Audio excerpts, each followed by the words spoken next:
Estambre de hablar es unir mis dos amantes perfectos, tejer y hablar.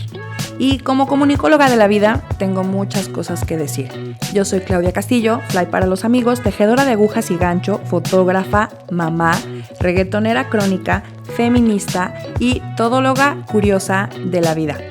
Y además era esa morrita a la que los maestros siempre regañaban por estar platicando de más. Este es tu espacio seguro. Por favor, acompáñame a disociarme y a intentar tejer mientras reflexionamos de muchos temas. Gracias por estar aquí. Oigan, pues bienvenido septiembre, bienvenido con todas sus cosas. Para mí septiembre es un mes bonito porque cumple años mi hijo mayor, pero también significa el fin del verano. Y es un poquito esta sensación agridulce porque verano, aunque usted no lo crea, soy completamente team calor, es mi temporada del año favorita. Me encanta andar con poca ropa, tengo un issue, tengo una sensibilidad a las telas, a la ropa, que no fue como hasta hace poquito que dije, eso es parte de mi neurodivergencia, entonces ahora lo acepto y ahora entiendo por qué no me gusta el invierno y por qué no me gusta estar tapada y por qué no me gusta traer 85,000 garras encima. Y créanme que lo acabo de descubrir, entonces pues palomita para mí, pero sí. Bienvenido septiembre, bienvenido este flow de cosas nuevas que quiero explorar.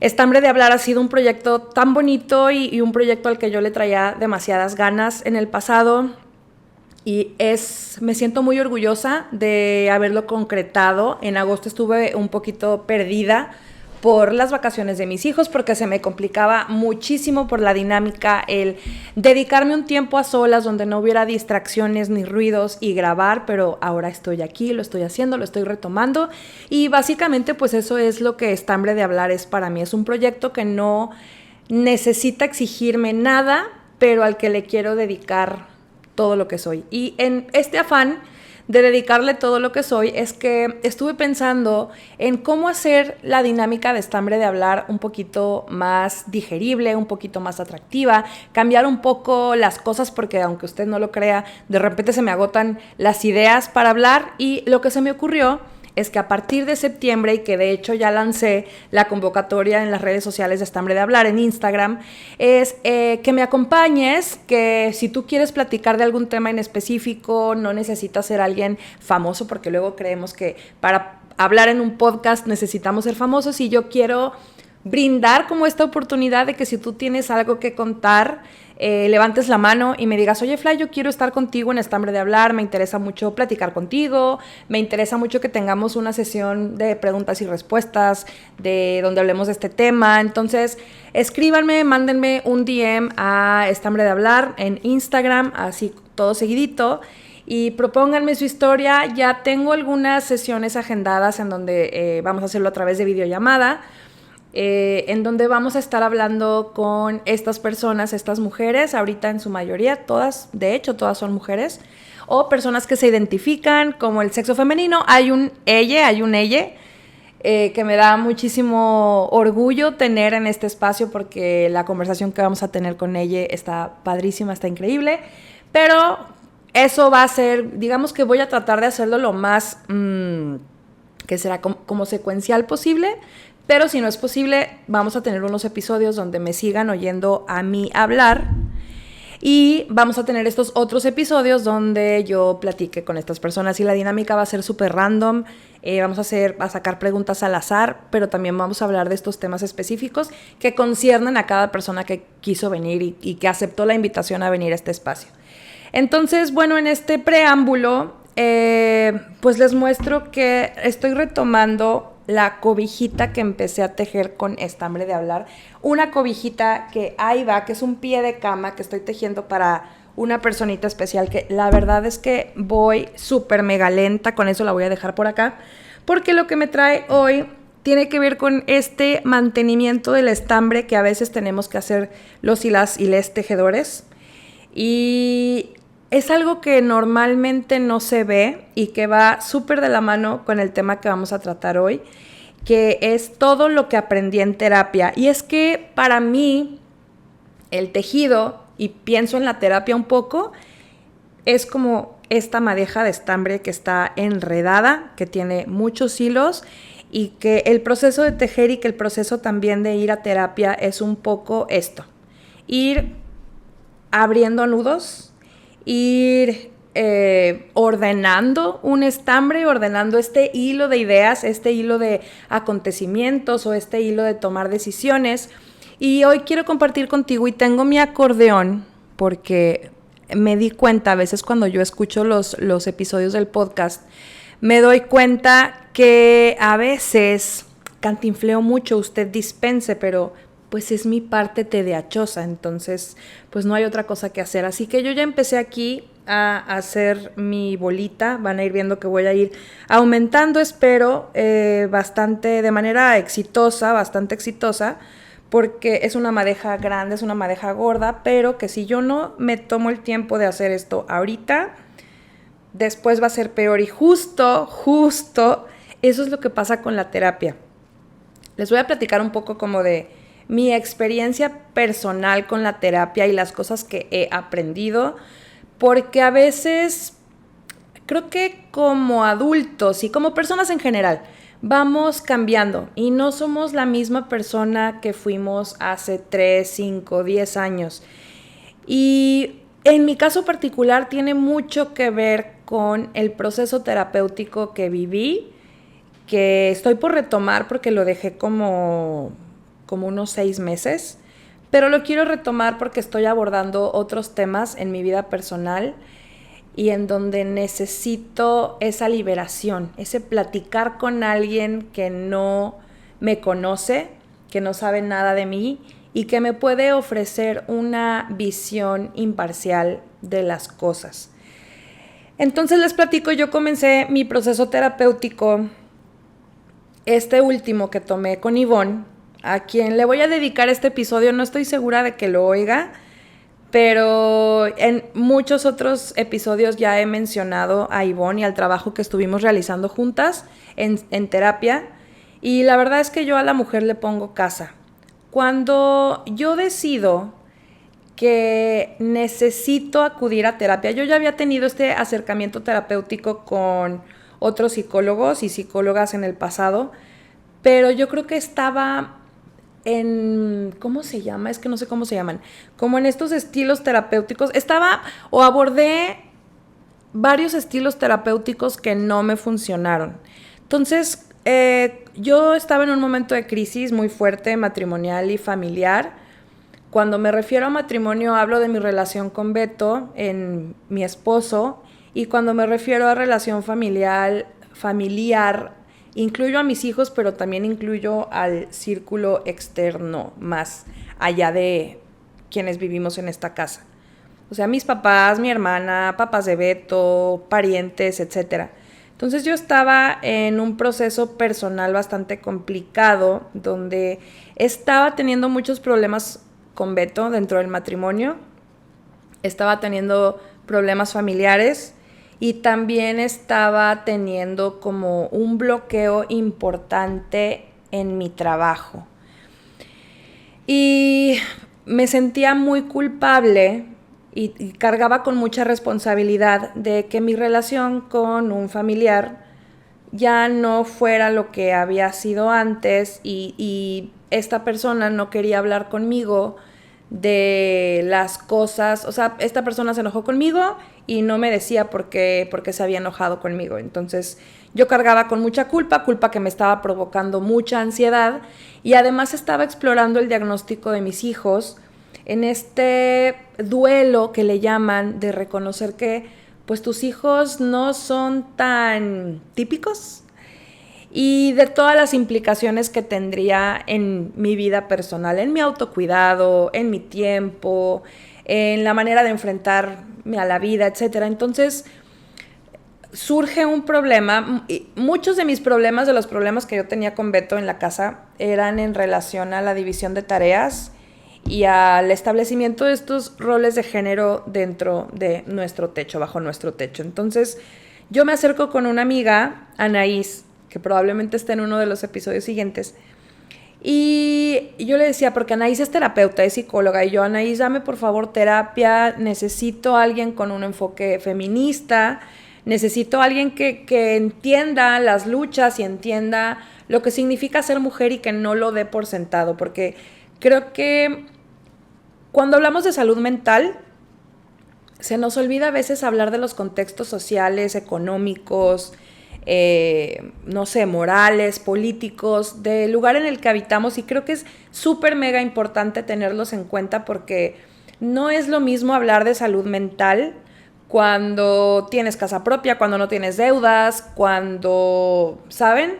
A cuando sí o cuando tienes otros problemas. Entonces yo necesitaba a alguien que tuviera este contexto de género, porque yo decía, no puede ser, o sea, estoy harta de tener estos problemas con mi esposo por estos roles de género y por esta división de tareas pendeja que la sociedad quiere imponer en nosotros. Y cómo le explico yo a mi esposo que yo necesito otra cosa, o sea, yo no me puedo regir bajo estos estándares de la sociedad ni de estos roles de género porque me estoy volviendo loca y están acabando con mi salud mental.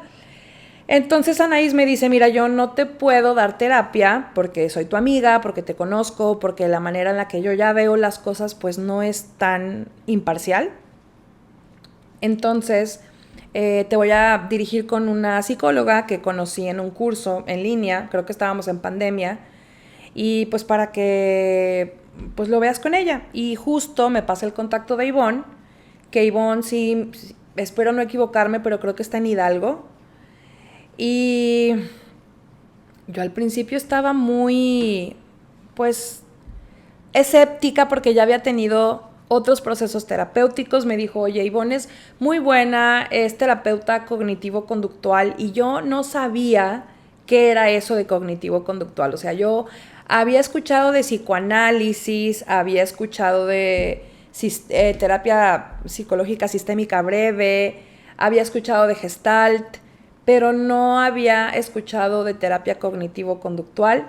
Y entonces yo decía, no, o sea, yo quiero, ¿saben? Yo quiero irme para atrás y yo quiero analizar por qué esto es como es. Pero ahí sí tengo que reconocerle a Anaís este trip de, mira, morra, lo que traes tiene más que ver con tus pensamientos y con tus acciones. Entonces te voy a dirigir con una terapeuta cognitivo-conductual. Y pues termino entonces con Ivonne tomando las sesiones en línea. Y al principio, ya saben, la primera sesión es de moco tendido, lloras, tú eres la víctima de todo lo que te pasa. E Ivonne nada más escuchaba, ¿no? Porque si alguien tiene cara de poker face, es el terapeuta que te está escuchando todos tus desahogos y tus trips y lo que te lleva a la sesión en sí. Y a partir de ahí me dice Ivonne, oye, pues ok, vamos a trabajar. Primero te voy a hacer unos cuestionarios para conocerte un poco mejor y para ver algunos rasgos de tu personalidad, y después pues ya pasamos a la parte terapéutica, ¿no? Y así fue, creo que fueron como 3, 4 terapias donde me hizo algunas preguntas, como algunos cuestionarios, donde no hablamos casi de lo que estaba pasando, y yo desesperada, yo ya quería que me dieran respuestas, porque cuando uno trae una crisis, uno quiere que le resuelvan las cosas ya. Y lo que sí es importante recalcar es que ningún terapeuta, nadie te puede decir qué hacer. De hecho, creo que es antiético que un terapeuta te diga qué hacer o qué decisiones tomar, sino que te van a ayudar a que los procesos de tu pensamiento y de decisión se ordenen. Eso sí pueden hacer, pero tanto como decirte, ay, pues si yo fuera tú te diría que hagas esto, pues no. Entonces, pues yo no sabía, yo estaba ahí y yo, o sea, ¿qué está pasando? Y además, ahorita me da un chorro de culpa, como de cringe, me da muchísimo cringe, que yo le mandaba a mi terapeuta screenshots de las conversaciones que tenía o que literal no tenía con este familiar que pues no me quería hablar y no quería hablar conmigo, y se los mandaba a todas horas y yo, ves cómo no me contesta, o ves cómo me dice estas cosas, no sé qué. Y bueno, no me contestaba y nada más, no me contestaba. Ya de rato yo creo que se le enternecía el corazón y decía, bueno, esta chava está en una situación de crisis, déjame le digo que lo abordamos en la sesión. Y así era, lo abordábamos en la sesión. A veces sí, a veces no, a veces yo tenía que traer el tema a la mesa. Pero la verdad es que en términos generales, yo estuve con Ivonne aproximadamente 2 años y medio y me cambió completamente la vida. De hecho, yo ahorita que no estoy tomando ya sesiones con Ivonne, yo la he recomendado a un sinfín de amigas mías. Y es importante que estas amigas mías también han recomendado a Ivonne con otras amigas, otros familiares de ellas, porque ven que el trabajo que han hecho con Ivonne es importante, es bueno y que sí, o sea, te va a confrontar machín, como yo creo que cualquier buen terapeuta hace, con muchos pensamientos que traes en la mente que ya asumes que son verdad porque viven en tu cabeza. Entonces la realidad, lo que conocemos como realidad, nos lo formamos con estos pensamientos que tenemos y con nuestra interpretación del espacio y de las cosas que pasan. Y fue bien importante, ay, nada más tengo que ver que se esté grabando, hermanas, porque sí, ok, se está grabando. Porque uno entra a eso, uno entra creyendo que es la víctima de las circunstancias que pasan, que uno no hace nada malo, que es la víctima de los demás, que todos se portan culero con uno.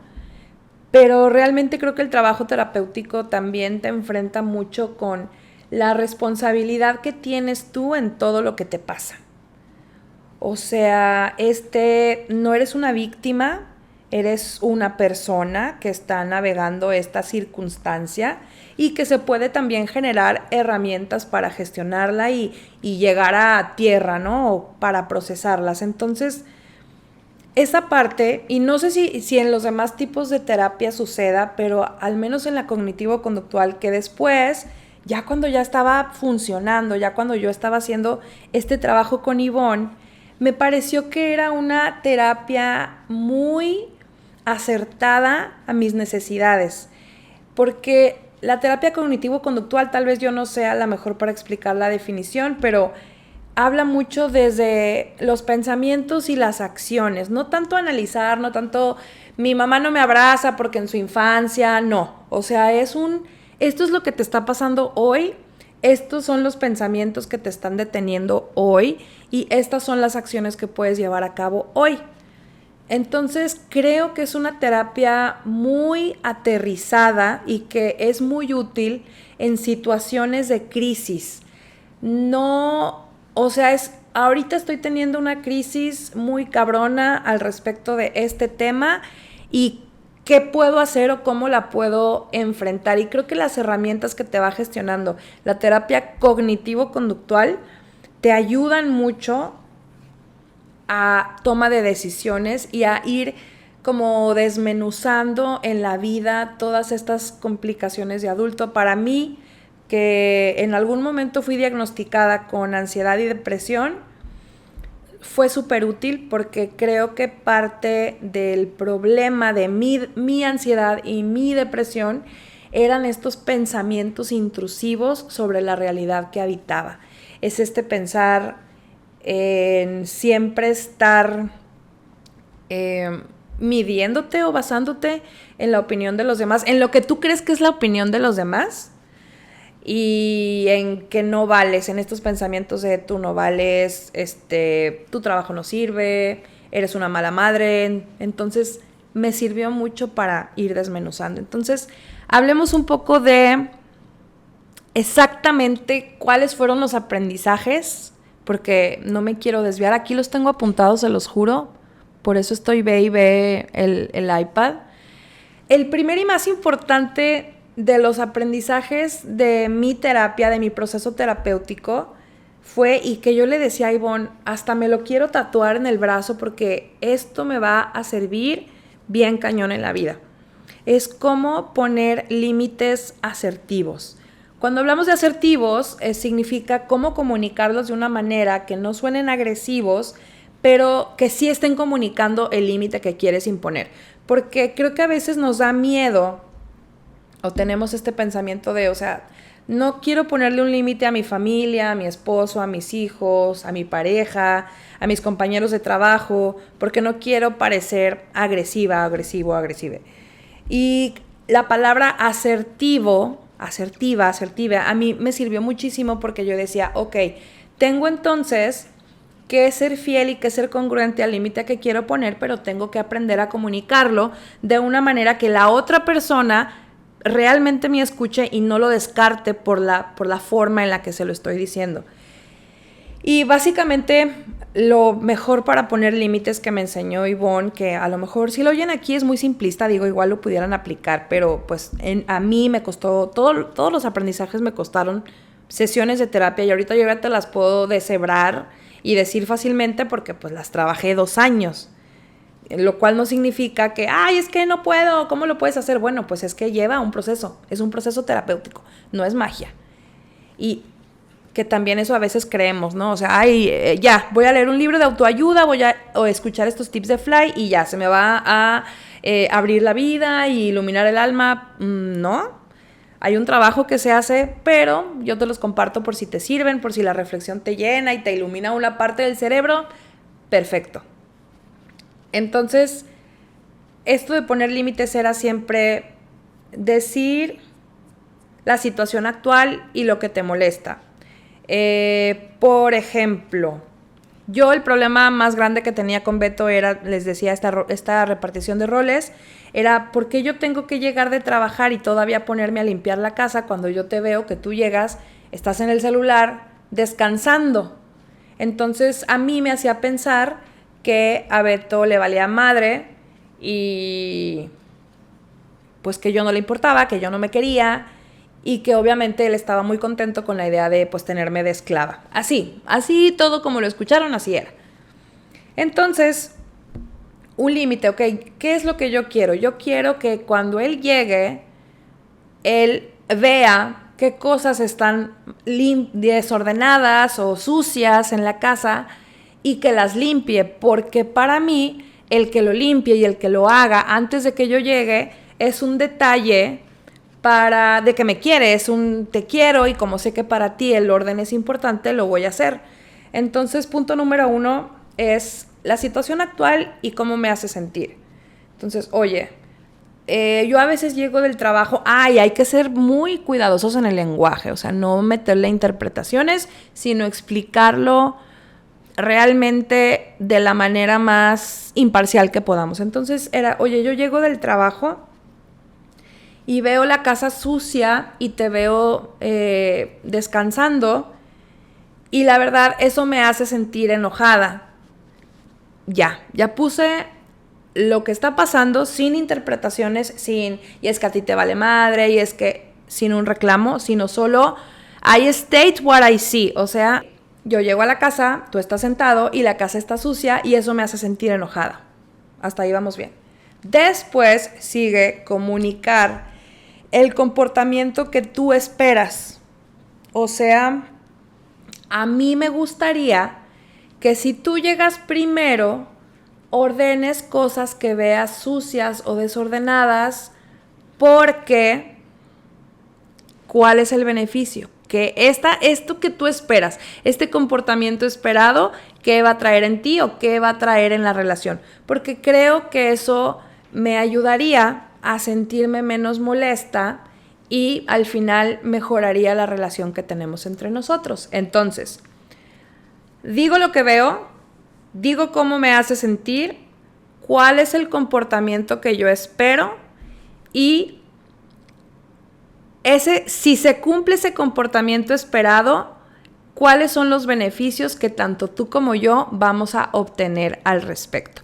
Mejor eso me hace sentir mejor, eso me ayudará a tener más ganas de pasar tiempo contigo porque ya no estoy preocupada por todo el mugrero. Y te fijas que en ninguna parte yo le reclamé, le dije, es que a ti te vale madre, es que parece que no me quieres, porque esas partes, a ti te vale madre, parece que no me quieres, esos son interpretaciones y ese es otro punto que vamos a tratar. Esos son pensamientos disruptivos, son, ¿cómo se llaman? Distorsiones que yo creo en mi cabeza. pero que no son ciertas. ¿Cómo sé que a ti te vale madre o que no me quieres si no tengo evidencia de que, ok, ya, o sea, que me haya dicho Beto, yo ya no te quiero y me vales madre, entonces por eso no limpio la casa? Pues no tenía. Todo eso era una apreciación mía. Habrá quien lo tenga y pues ya sabrá qué hacer con esas evidencias, pero yo no tenía esas evidencias. Entonces, esto de poner límites me sirvió cañón tanto en el trabajo, en mi vida matrimonial, con mi familia, con mis hijos incluso, porque ya no ando yo encabronada por las cosas que en mi mente me hice de que yo creía que eran verdad, ¿no? Que estaban sucediendo. Y la verdad es que poner límites asertivos ayuda. Además, me ayudó mucho a no irme a la parte emocional cuando yo quería comunicar algo que me molestaba.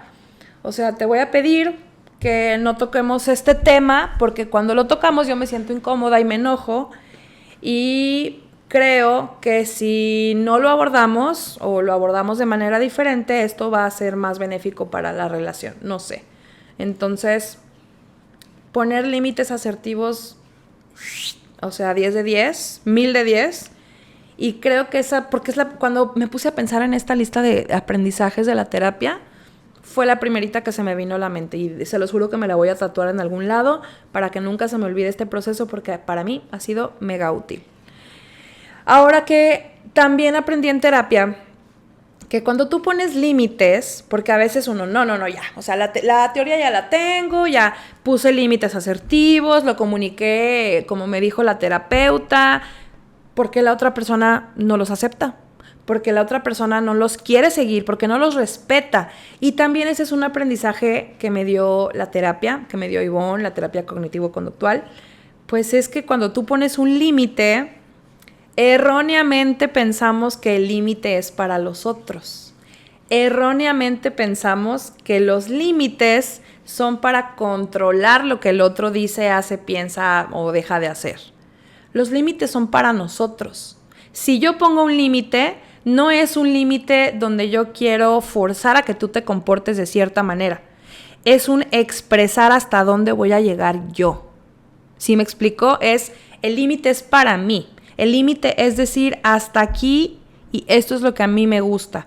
Cuando todo se salga de la norma, yo tomaré otra decisión, yo actuaré de otra manera, habrán consecuencias que yo voy a decidir, pero no es un límite para la otra persona. Y eso me pasaba mucho al principio de que, puta madre, Ivonne, o sea, ya le dije y lo sigue haciendo. Y pues ella muy sabiamente me decía, pues es que recuerda que los límites, la otra persona tiene todo el derecho a no seguirlos, a cruzarlos, a cuestionarlos, a enojarse, a alejarse. Y ahí fue cuando yo dije, ay, no manches, o sea, me abrió el panorama. Los límites son para mí. Es saber hasta dónde actúo, hasta dónde me meto, hasta dónde hablo, hasta dónde me enojo. Y también fue súper liberador porque yo ya no tenía que controlar el comportamiento de los demás, solamente tenía que controlar el mío. Y el mío estaba en mi control. El mío yo puedo decir, oye, me voy a enojar, voy a discutir, voy a gritar, voy a pelear o me voy a levantar y me voy a ir porque aquí ya no se sirve lo que yo necesito. Pero ya lo había comunicado. Ya estaba ahí en la mesa, yo ya había dicho, yo ya había sentado las bases de que hasta ahí llegaba y si no se daban esas condiciones que yo esperaba, pues yo sabría qué hacer. Entonces, bendita terapia que me enseñó que los límites no son para los otros, los límites eran para mí y que también mi actuar y mi sentir y mis pensamientos necesitaban un límite. Dijimos que hasta aquí y hasta aquí. Y ser congruente y respetarlos, porque respetar mis límites es respetarme a mí. Y eso es importantísimo y al rato lo vamos a abordar otra vez. También en este afán de plantear límites, la terapia me cuestionó muchísimo cuáles eran problemas que solo yo veía, a lo que yo llamo los me problems. O sea, esto de la lavada de los platos era un tema que me causaba muchísimo estrés en la casa. Y que esto de que Beto no se pusiera las pilas en hacerlo. Y en alguna sesión de terapia, Ivonne me decía, es que la limpieza de la casa es un problema de Claudia, no de Beto. Y yo, ¿what? Sí, o sea, para Beto no es tema que la casa esté regada, pero para ti sí. Entonces, es un problema de Claudia. ¿Cómo lo va a resolver Claudia si no puede controlar cómo reacciona o lo que hace Alberto? ¡Ah! Y yo, ¿qué? ¿Cómo una psicoterapeuta feminista me va a decir que no obligue a mi marido a hacer las tareas en la casa? ¿Cómo? O sea, la teoría, el 2 más 2 no me daba. Pero tiene toda la razón. Porque al final, el problema es mío de ver desorden. Obviamente que me gustaría que las cosas fueran justas. ¿Qué puedo hacer? Comunicarle a Beto mi deseo de que las cosas sean justas, con un límite asertivo, para que él lo considere y lo valore. Pero si yo al poner el límite no ando viendo claro y sigue siendo un problema de Claudia, pues el problema sigue siendo para mí. Entonces, ¿yo qué hacía? Es que esto de la limpiada, no manchen las aristas que tiene, y lo voy a traer en mucho tiempo porque es que con esto yo aprendí todo. O sea, si el problema era mío y yo ya puse un límite y no se está respetando, hay consecuencias, ¿verdad? La consecuencia es que yo me voy, que nuestra relación no va a ser tan buena, que yo voy a estar molesta y que yo no voy a querer interactuar contigo. Y me dio a mí este espacio para decir, ok, ya te puse un límite, ya te comuniqué, te lo estás pasando por el arco del triunfo, el problema es mío, pero también yo venía con esta programación y que también la terapia me hizo cuestionar de que había un juicio de mío implantado por mi mamá, por la crianza, de que si mi casa no estaba limpia, entonces yo estaba fallando. Entonces, cuando yo veía la casa sucia y veía que los platos estaban hasta acá en el fregadero, yo tenía la voz de mi mamá atrás donde decía, eres una desquacerada, eres una descuidada, mira cómo tienes tu casa, no puede ser que tus hijos vivan ahí, no puede ser que descanses, no puede ser que llegues de trabajar en un maratón de fotos de 48 horas y no te pongas a lavar los platos. Así, esa era la programación que yo tenía. Y yo no tenía a mi mamá aquí viendo mis platos sucios, pero yo ya lo traía. Era un pensamiento que no me dejaba. Entonces, todo este proceso terapéutico también fue cuestionarme, a ver, entonces, ¿por qué para ti es tanto tema lavar los pinches platos? ¿Por qué tiene que estar la casa prístina? No, pues porque cómo van a vivir mis hijos así, esta enseñanza que me dieron mis papás, y fue cuestionármelo todo. Fue un... ¿Cómo? O sea, a mí en la casa, y yo ya lo he hablado aquí antes, o sea, a mí me enseñaron que descansar estaba mal, que tomarme tiempo porque físicamente estaba cansada o mentalmente agotada estaba mal. O sea, no puedes descansar. Yo estoy aquí platicando con ustedes y estoy haciendo otra cosa. Yo veo la tele y en teoría estoy descansando, pero estoy haciendo otras cosas.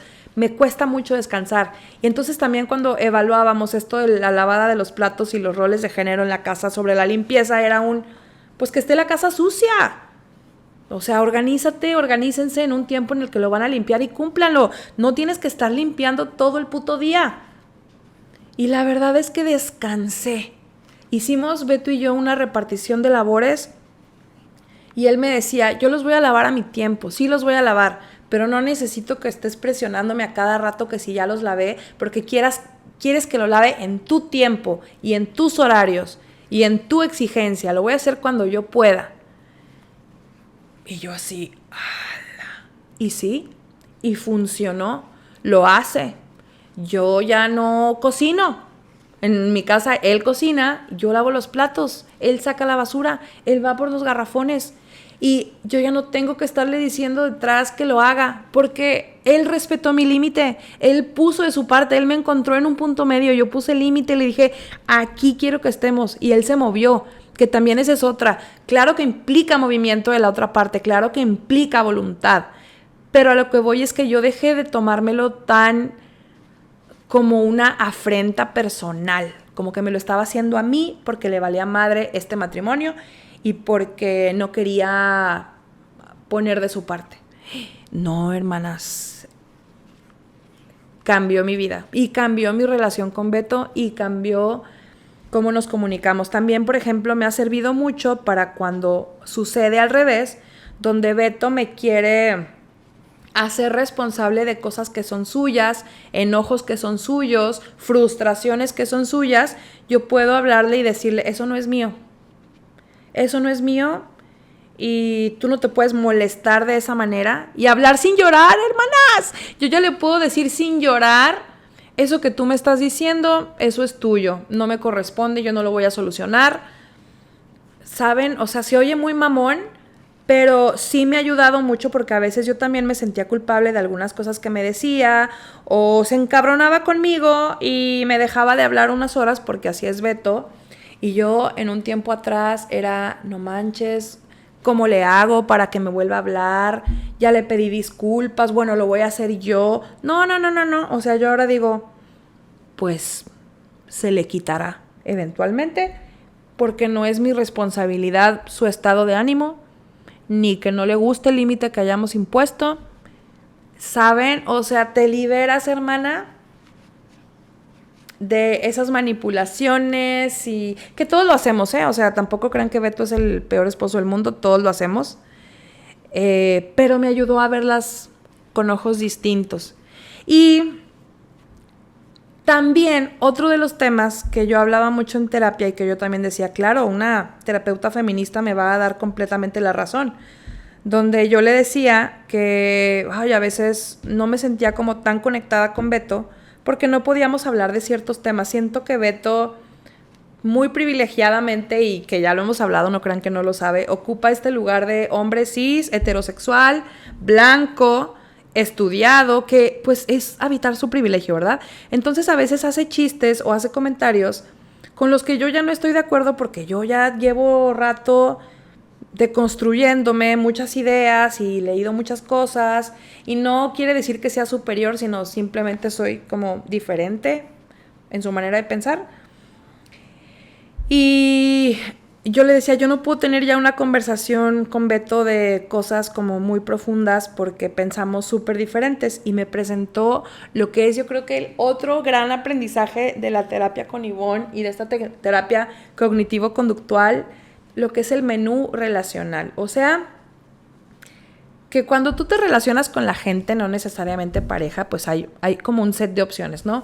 Está el apoyo económico, el afecto físico, el afecto sexual, la repartición de labores, las pláticas profundas, no sé, o sea, todo lo que esperas tú de cuando te relacionas con alguien, ¿no? Entonces hay un menú y Ivonne me decía, bueno, es que las personas no todas ocupamos todos los espacios del menú relacional en la vida de los otros.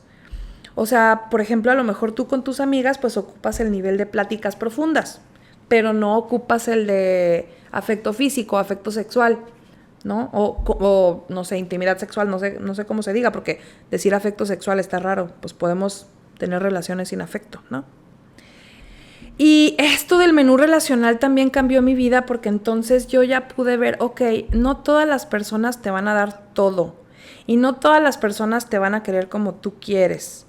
Te quieren como pueden y ya es tu decisión ver, bueno, qué aspectos del menú relacional me cubre esta persona y qué aspectos me pueden cubrir estas otras. Entonces yo ahí entendí que esto de las pláticas profundas que yo quería tener con Beto, pues en realidad pues no iban a ser posibles porque también Beto no es una persona que platique muy profundo. Entonces era como pedirle peras al manzano. Y vi que estas pláticas profundas yo ya las tenía con amigas, las tenía en estos espacios. Entonces fue un poco date cuenta de que las personas queremos como podemos y de que no vas a obtener todo de todas. Eso de que existe una media naranja y alguien que te entienda perfectamente en todos los aspectos, lo dudo. Entonces, ¿qué tenemos que hacer? Pues evaluar qué es lo que obtenemos de los demás bajo este menú relacional y saber de qué son capaces las personas de darte. O sea, ¿esta persona me puede dar apoyo emocional? Sí. Esta otra persona me puede dar apoyo económico, sí, ¿saben? Y no necesariamente esperar todo de la misma persona. Y fue muy importante en este aspecto de saber qué me pueden dar los demás, saber qué está dentro de sus capacidades y cómo me pueden querer. Fue muy importante también para perdonar muchas partes de Beto, de mi crianza, de mis hijos y de mi relación con las demás personas, donde yo decía, si los demás no pueden ser absolutamente todo para mí, porque a veces me siento obligada a hacer todo para absolutamente todos cuando no puedo. O sea, no me nace, no puedo, no está en mí. Y ser un poquito más como perdonadora conmigo misma, no sé cómo se dice, como compasiva. O sea, como date chance y date chance de abrazar tu oscuridad y abrazar esas partes de ti donde pues estás imposibilitada porque pues no te nace, no eres, no.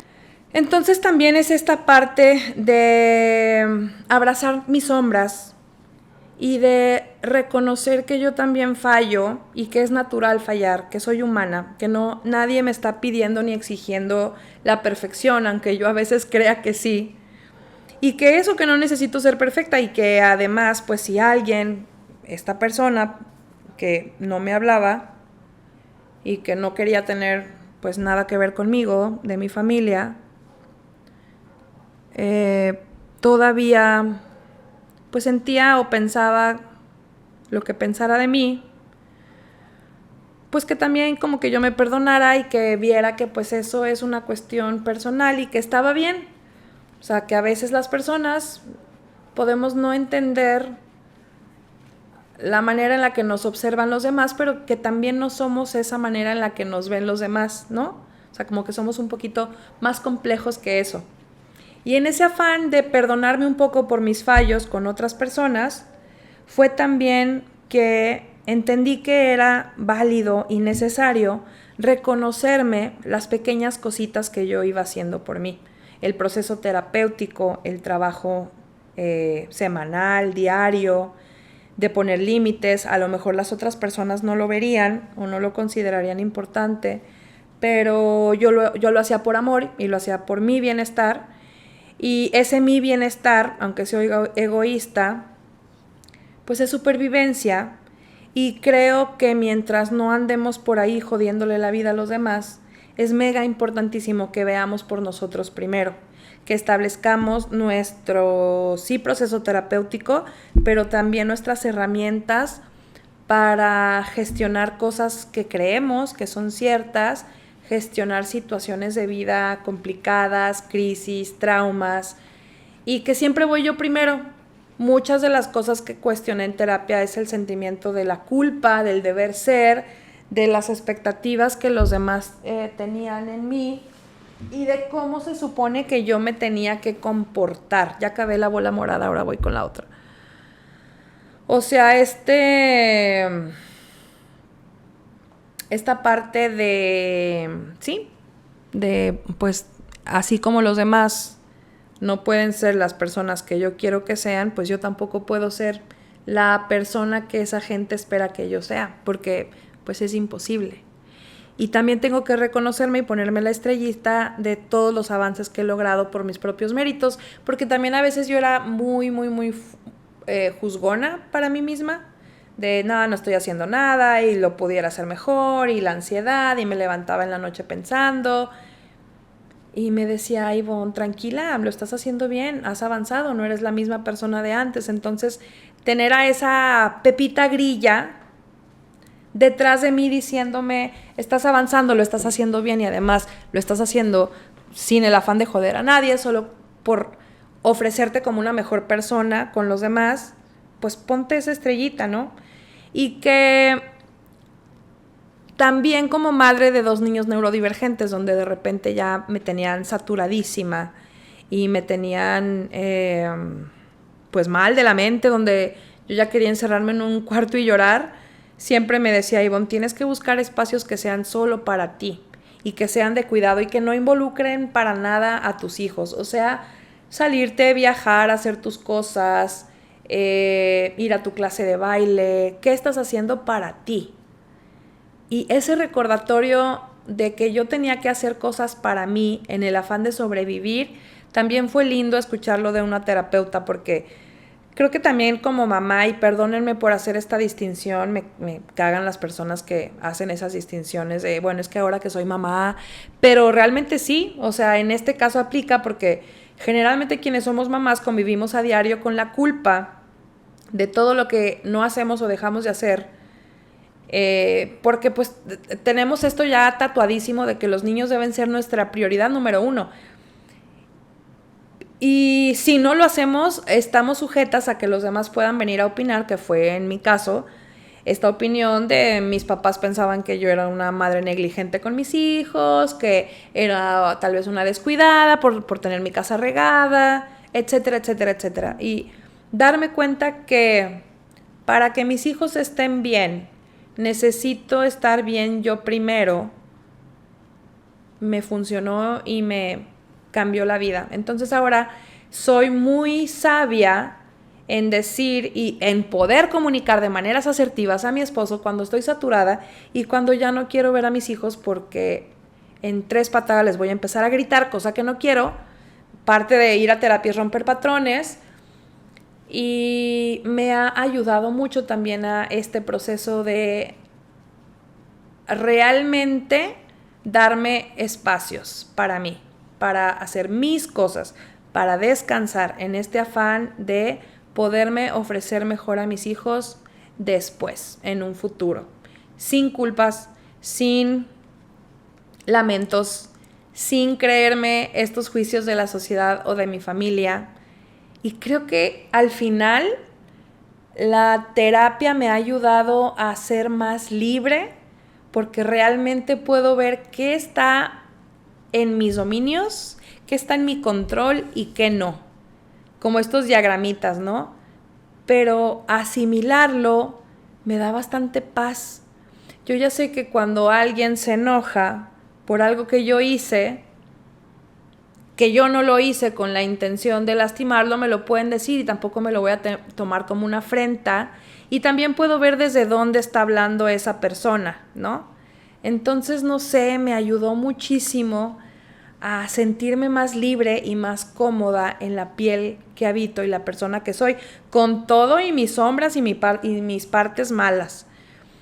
Pero también en este punto quiero abordar algo, ya para finalizar, que a veces ocurre con quienes vamos a terapia, que es esta posición donde nos sentimos un poquito superiores a la gente que no ha ido a terapia. Y creo que también es bueno ponernos en el lugar de la gente que no va a terapia y en el lugar de nosotros cuando empezamos este proceso terapéutico. Porque cuando yo empecé el proceso terapéutico, y no hablé de medicamentos, porque los psicólogos no dan medicamentos, pero dentro del transcurso de mi terapia psicológica empecé a abordar con psiquiatra medicamentos, como que tenemos esta posición de superioridad, ¿no? De yo sí voy a terapia y yo sí estoy trabajándolo y tú no, y pobre de la gente que no lo trabaja. Y sí lo hacemos, me incluyo, pero creo que también nos toca cuestionarnos que recibir terapia psicológica y cuidar nuestra salud mental es un privilegio. Y es un privilegio que no nada más tiene que ver con lo económico, sino con todo este contexto del cual hablábamos al principio, contexto político, social, moral, cultural, laboral.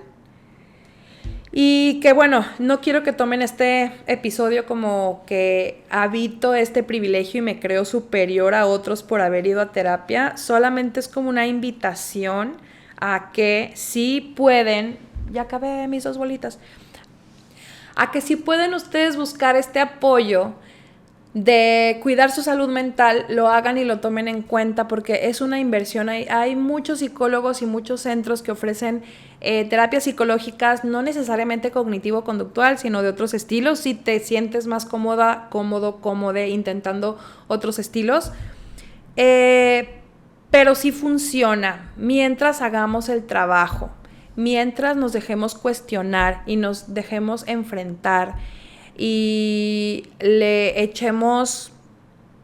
nos queramos hacer responsables de nosotros y de nuestras acciones y de nuestro bienestar.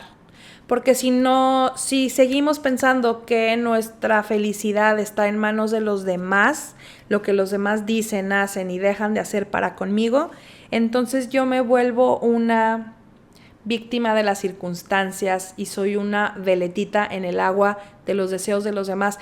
Pero si yo tomo las riendas y tomo la responsabilidad de mi felicidad y de mis actos y de mis cuestionamientos, la cosa empieza a cambiar, porque si entonces yo soy la persona responsable de otorgarme bienestar, paz, de que soy el único volante para dejar la ansiedad y todo, nos empoderamos de una manera muy personal y muy bonita, donde entonces sí, mi felicidad es mi trabajo y estar en paz también es mi trabajo y no dependo de los demás. El que quiera estar, la que quiera estar es bienvenido, pero no voy a forzar nada porque, como diría la gran Samantha Jones, te quiero mucho, pero me quiero más a mí.